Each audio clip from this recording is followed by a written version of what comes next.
Comment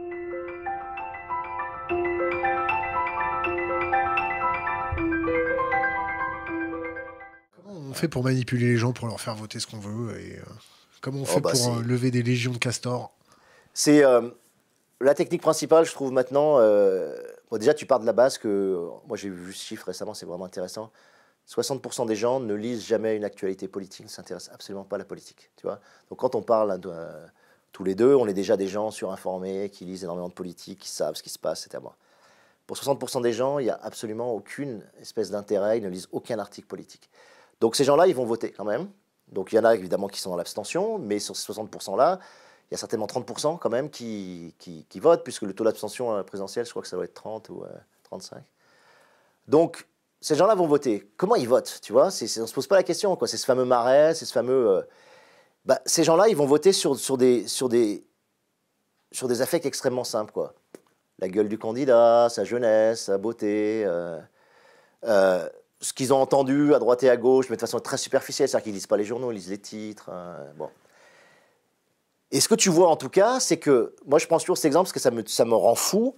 Tu prends Macron, mais c'était pareil sur Hollande, j'avais vu les mêmes chiffres, c'était pareil sur Sarkozy, les trois présidents c'est la même chose. Quand ils viennent d'être élus, il y a 2 tiers des Français qui sont favorables au président. 2 tiers, hein. C'est-à-dire que ils disent, voilà, est-ce que vous avez confiance de vos présidents? Tu as 2 tiers, même s'il n'y a que 52% ou 50%. Bon. 2 tiers. Tu fais le même sondage, tout d'un coup, 1 an plus tard, 1 an et demi plus tard. Tu te retrouves à 1 tiers. En gros, hein, je te fais grossièrement. Donc, il y a 1 tiers des Français, il y a un Français sur 3 qui a voté, qui 1 an plus tard se réveille et se dit, mais c'est qui ce connard qu'on a élu à la présidence de la République? D'accord? Macron, si tu t'es informé, tu savais exactement ce qu'il allait faire, il l'a dit, il l'a fait, il n'a même pas trahi ses promesses, il a vraiment fait ce qu'il a dit, tu savais d'où il venait, tu savais qu'il était banquier, tu savais que bon. Donc, ce tiers-là, c'est lui qui fait l'élection, c'est lui qui fait passer Macron, et c'est lui le baiser, puisque 1 an après, il dit, mais attendez, mais c'est pas possible, quoi, tu vois? Voilà. Et bien ce tiers-là, c'est ce tiers-là qu'on manipule par les médias, et les médias qui sont détenus. Macron, c'est super intéressant, tu lis le bouquin de Branco, comment il a été construit, quoi. C'est quelqu'un qui n'a absolument aucun mérite, d'accord? Il est né d'une haute famille, il fait les grandes écoles de la République, mais parce qu'il est éduqué pour ça, il rate 5 fois les concours, il est tout à fait moyen, il rentre dans une banque, c'est un intrigant, c'est plus ou moins un séducteur, bref, c'est un petit gars comme il y en a des tonnes. Moi, j'en ai vu des tonnes à l'ESSEC, des gens comme lui, quoi. Rien que le comportement, la façon de se comporter, quand j'ai vu Macron, j'ai l'impression de revenir à l'ESSEC et de mes 3 ans.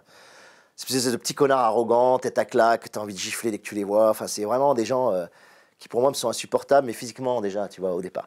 Et ce gars-là, donc sans talent particulier, eh ben, il faut lui construire un storytelling. Voilà, c'est là que c'est fort maintenant. C'est-à-dire que, comme les gens ne vont pas lire les programmes, ce tiers dont je parle là, ne lira pas les programmes, n'ira pas voir les meetings, regardera à peine les émissions politisées. Au mieux, ils lisent Gala, Paris Match, etc. Chez les coiffeurs. Et justement, Gala, Paris Match, etc. sont gérés par les fameuses Mimi Marchand, c'est-à-dire la responsable de la presse People que Macron a eu sous sa coupe grâce à Xavier Niel. Et elle va construire, je ne sais pas, ils disent à peu près 40 couvertures hein, quand même sur 8 mois, autour de cette pipolisation, Brigitte Macron et Emmanuel Macron. Et là, tu as un storytelling qui est génial parce que tu as une femme âgée, un homme jeune et beau. Moi, je ne trouve pas beau du tout. Ouais. Enfin bon, beaucoup plus âgé que lui. Un homme qui est jugé beau, moi, je le trouve horrible, mais qui peut être considéré comme dans les canons d'une beauté de gendre idéal. Donc, ça fait triper les femmes de plus de 40 ans, 50 ans, tu vois. Ça fait un couple un peu original. Donc, on a un élément de storytelling intéressant. Le couple qui s'aime, cette prof de théâtre français qui l'a repéré, qui a vu que c'était un... Après, tu as le deuxième storytelling qui est Mozart de la finance. Donc, alors que le gars, bon, il a juste fait une fusion-acquisition, comme on en fait des tonnes. Et tu bâtis, voilà, le storytelling. Donc, il faut toujours, dans le storytelling, en tout cas, faire croire que ce président est méritant. C'était pareil pour Sarkozy. Hein. Sarkozy, qui vient des hautes familles, etc. C'est un immigré hongrois, il s'était fait tout seul, c'est un self-made man, il s'est battu. Il a échoué beaucoup en politique, mais il s'est battu, il arrive au bout de... Et encore, à la rigueur, Sarko, effectivement, il a fait un long chemin pour arriver. Le storytelling de François Hollande, c'était on a un homme normal. Il a fait un régime. Voilà, il a fait un régime, mais surtout, il est banal, il est comme nous.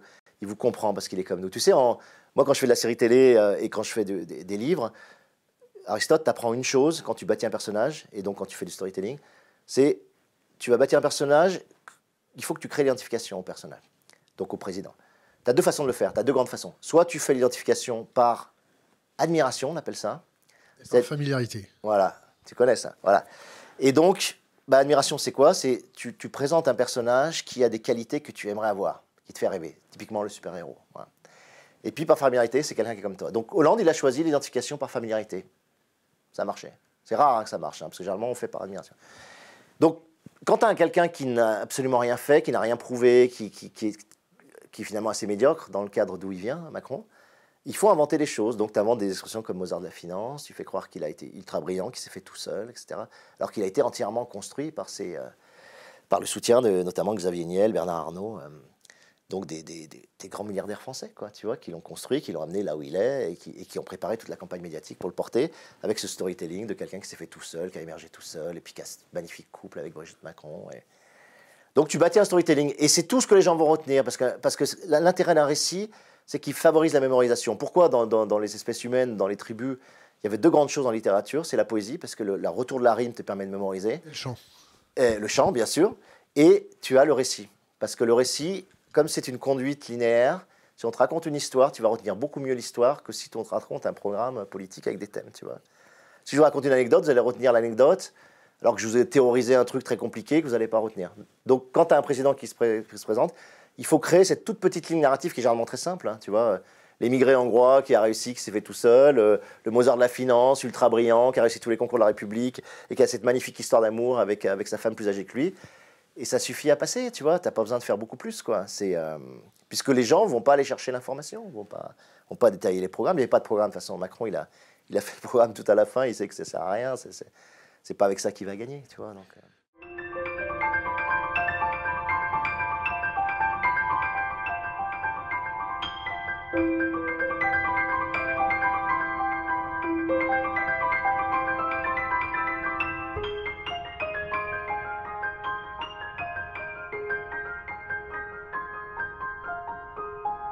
Thank you.